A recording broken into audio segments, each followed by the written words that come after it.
Round one. Fight, fight, fight, fight, fight.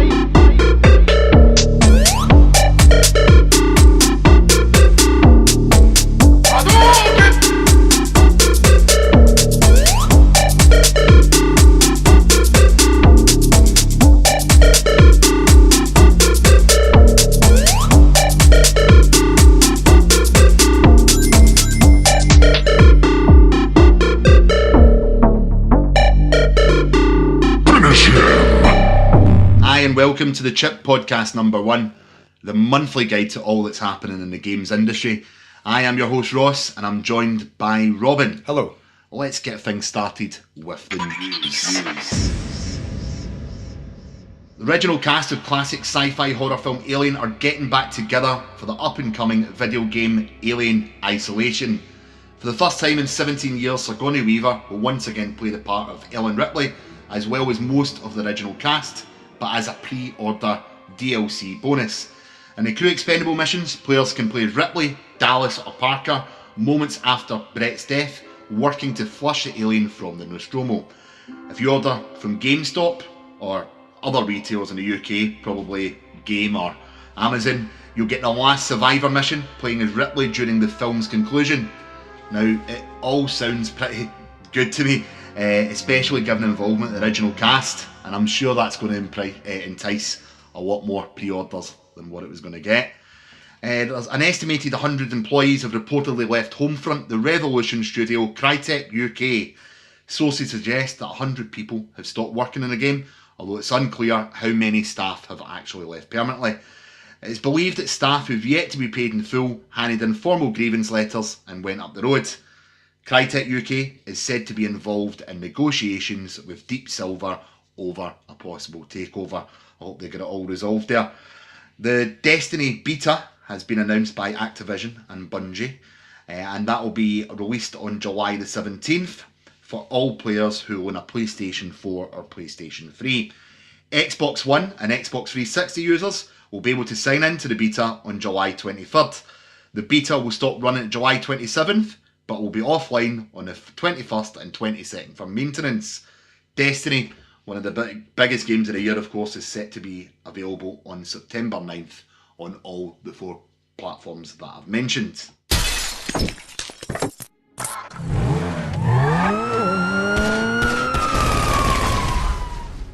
Lindsay Lohan is suing the makers of Grand Theft Auto Rockstar. The actress says that the latest installment of the game, Grand Theft Auto 5, used her image to create a character based on her without her permission. Lohan's lawsuit was filed this week in a court in New York. Lohan's case means a character named Lacey Jones, or claims a character named Lacey Jonas, is an equivocal reference to the Mean Girls and Freaky Friday star. The 28-year-old, I can't actually believe that she's only 28, I thought she was a lot older than that, to be honest. She claims image, voice and stills from her clothing line are depicted in the game. So, in addition, the character asked for help to avoid paparazzi photographers during the story mode of the game. Yeah. And I've not seen any comment or any press releases from Rockstar with regards to this. So do you think she's going to be successful in her suing of Rockstar, Robin? I don't think so. She's been quite vague with it all, isn't she?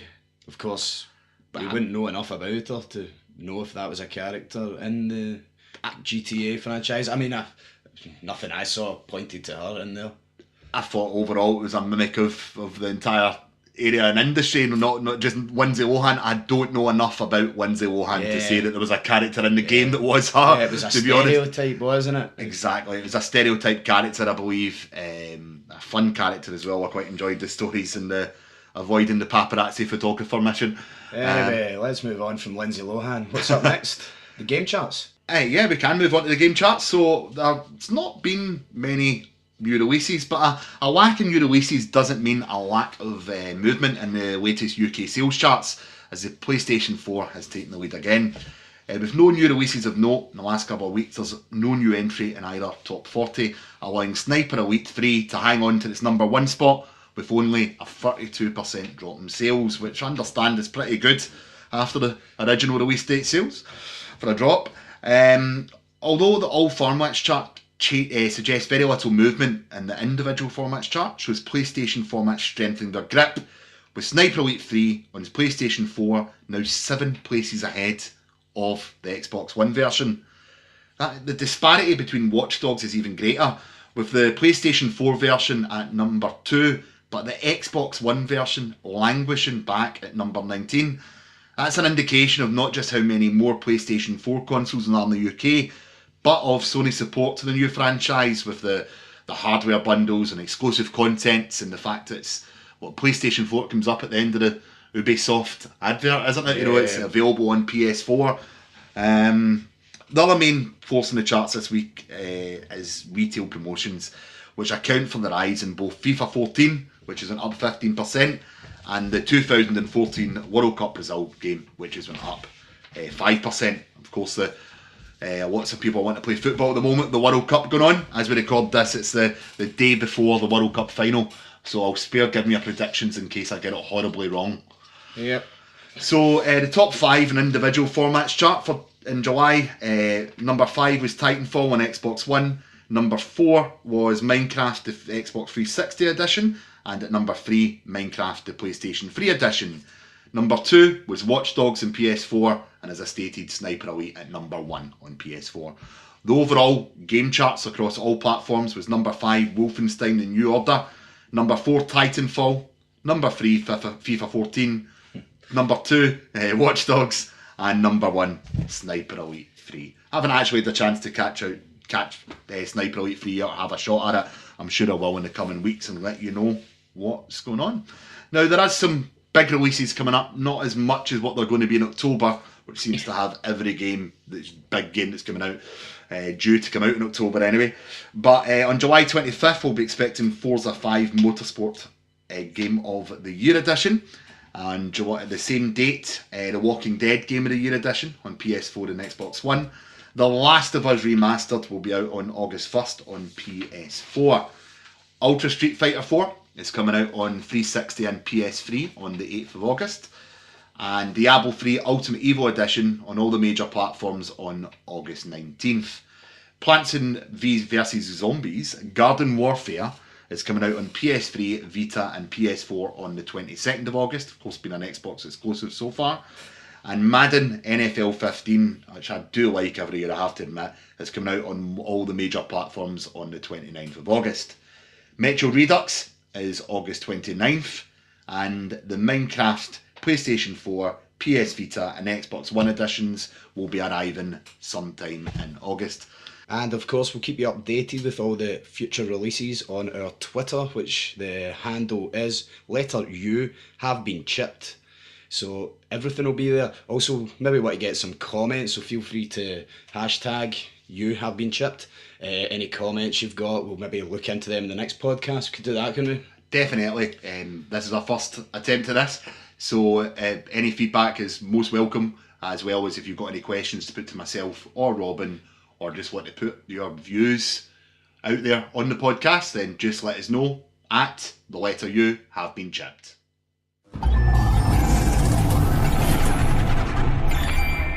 What have you been playing this week, Robin? Mainly Watch Dogs, I would say. Watch Dogs, and what's your thoughts about Watch Dogs? You know, I think I was the one that was trying to promote this to you. I was quite literally taking all the hype on, thinking this was going to be an absolute amazing game. Yeah, almost got me to queue up at midnight, which I thought better of. I do know people that did queue up at midnight for this game.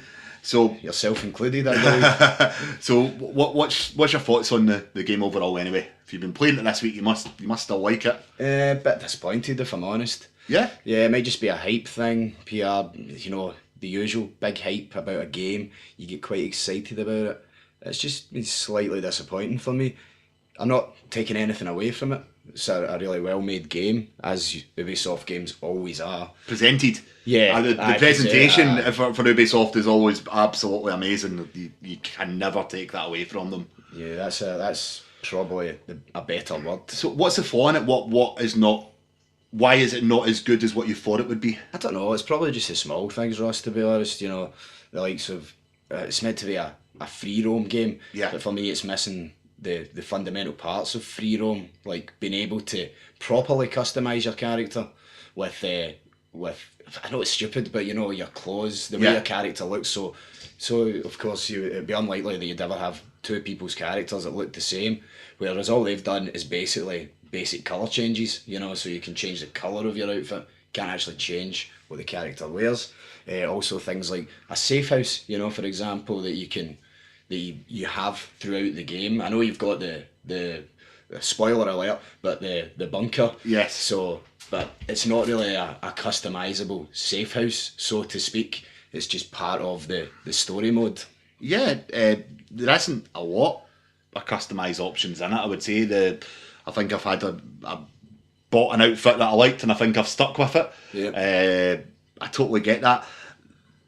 There's so much free roam games about. We've just had a massive one at the end of last year with GTA 5 where you do a mission, you get a point on the map, you maybe go into a side mission, buy a couple of things, go to the point on the map and move on with the story. I personally like some of the side missions. I've been going through quite a lot of the side missions, especially the gang hideouts, which I think are brilliant. I really enjoy the gang hideouts. Yeah. Overall, I'm enjoying Watch Dogs, but like you, I'm just not feeling it. I haven't actually finished the game myself. No, neither have I, which is unusual, having it this especially for you, yeah. Because I know you have quite literally bought games beforehand and finished them by the time I wake up in the morning. Yeah. But I still have enjoyed the game. I think it's worth the investment, and I'd recommend people to buy it just to play it. I think if you look at Ubisoft and what they've done with the series like Assassin's Creed, the first game was okay. Yeah. The second game was really good, and the fourth game was really good, and the third game was just all right. Well, this is another issue I have with Watch Dogs. You know, they've got Ubisoft have a couple of games that, you know, I'm very keen on, namely Assassin's Creed, as you mentioned, and Splinter Cell. Yes. For me, there's two engines there that were perfectly suited to Watch Dogs.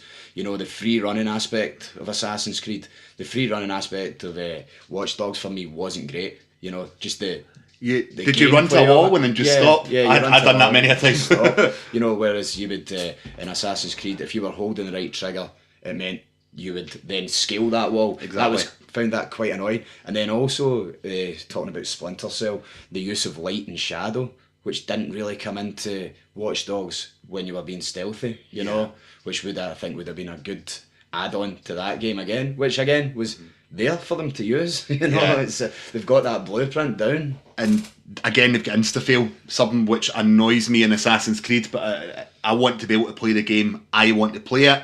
Something that the Far Cry series, another Ubisoft game, does so well, that you play it the way you want to play it, with the demonstration of Far Cry 4 at E3.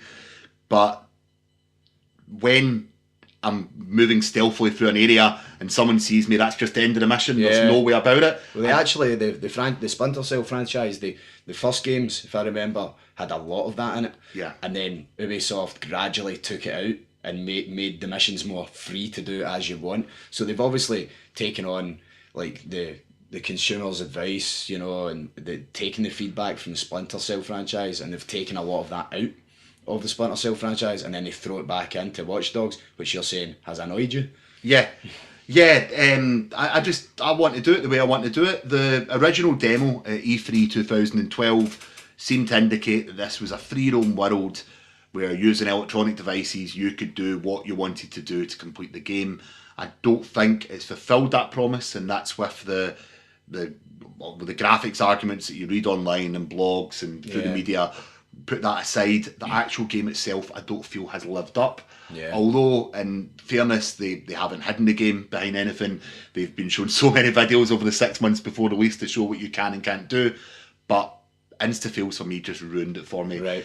The gang hideouts, the reason why I enjoyed them so much was because you could go in all guns blazing. Yeah. You could go in stealthily and take the guy out. It was your choice how you wanted to do it. And I felt if there was more than that in the game, I would have enjoyed it a lot better. Maybe I've still not finished it. I will finish it in the next couple of weeks, I'm sure. But maybe it will change my mind in the last couple of weeks. But I severely doubt it. As I said, Assassin's Creed 1 wasn't a fantastic game, whereas they seem to improve that in Assassin's Creed 2 and beyond. But I'm hoping they do the same with Watch Dogs. The sales figures alone mean it's going to get a sequel. Yeah, you that's can just true. tell that. I hope that they listen to people and give you more of that freedom. It's very of the moment. It's very of the moment. Sorry, and it's very current. You know the way technology's going. So there will be a sequel. I dare say. Sales record alone, I think, is the fastest selling UIP ever, as far as I'm aware. Yeah. I'll look forward to that. Yes. Well, let's hope that Watch Dogs 2 is a bit more impressive than the original. What about yourself? What have you been playing this week? Well, UFC, actually. You like them? I do like the UFC. For anyone that knows me, knows that I'm a UFC fan. I'm one of those people that sit up to watch the American broadcast of it in the middle of the night. I've played through the previous THQ Undisputed Series games, and I was very excited about this new game. Although I have again been left slightly disappointed. Right. Online, it is fantastic. I've been playing my friend Liam online. We've been having a little back and forth battles. Been really enjoying it. Not frustrating at all? What, fighting? Online? Not against friends, no. Maybe against a random that is absolutely amazing at the game, that's put in all the hours to it. Yeah. FIFA springs to mind there. Yeah, it's very similar to FIFA, that if you're playing against someone that's a lot better than you, then it is going to be frustrating to get up there. They actually have a very similar system to online, that you have a league system where you are playing someone in the same league as you. So you're hopefully, your matchmaking is similar to someone at a similar level to you. Won't always work, of course, but is quite good. The game itself, the mechanics, the way that they move about and everything is absolutely fine. It's a bit quicker than Undisputed Series, I would say. The guy can certainly take quite a lot of knocks to the head on some occasions and then get knocked out after one punch and another. The ground stuff, which must be an incredibly hard thing for a programmer to pull off. Yeah. You know, how to move through ground transitions. Grapples You spend a lot of time playing it on Xbox One, pressing that RB and quarter turn up to move across the body to do something. They've got a very intuitive sort of, in fact, I don't even really think about it anymore, submission system to get people to tap out. It's almost like a mini game. Online, I'm really enjoying it. I'm enjoying playing the guy I know that's also got the game, and also I'm enjoying playing it against the randoms online.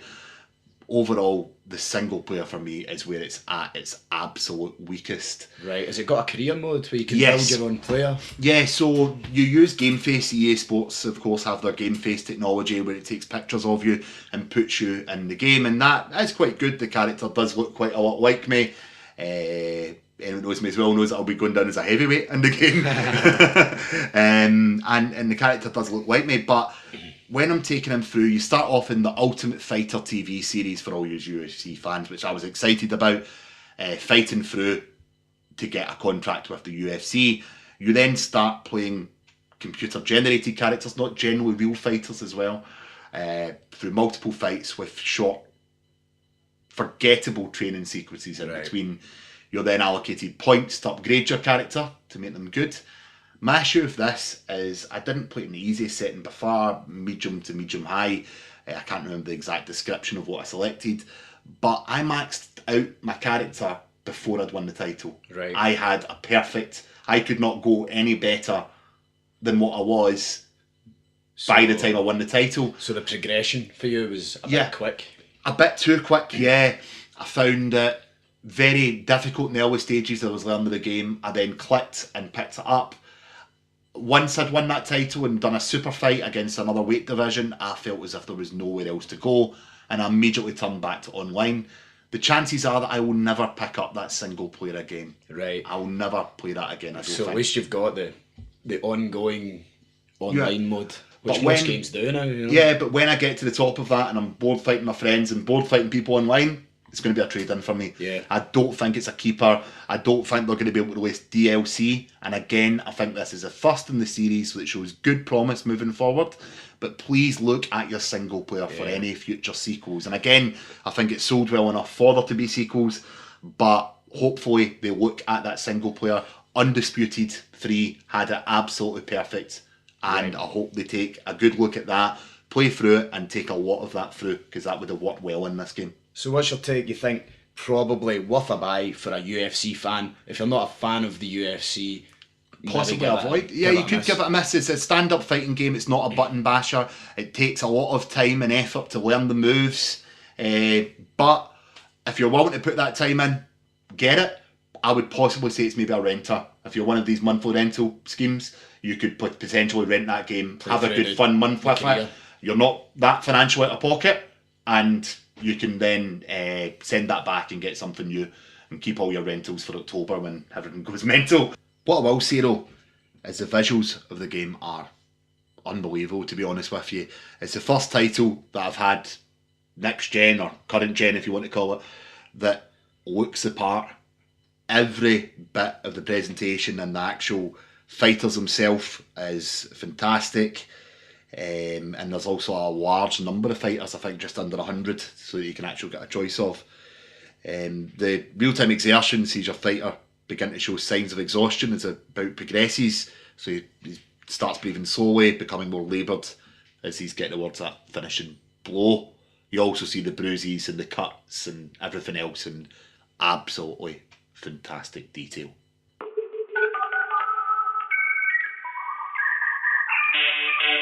And finally, something else I read this week about a Netflix job that's became available.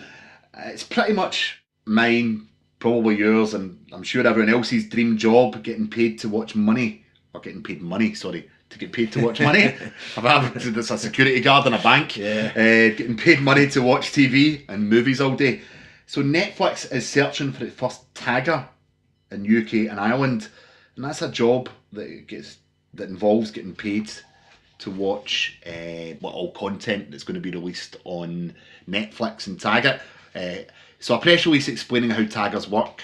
Netflix said the truth is that with 48 million Netflix subscribers, there are 48 million different people looking for what to watch next. As a company that is 80% engineers and based in Silicon Valley, we don't leave it to chance.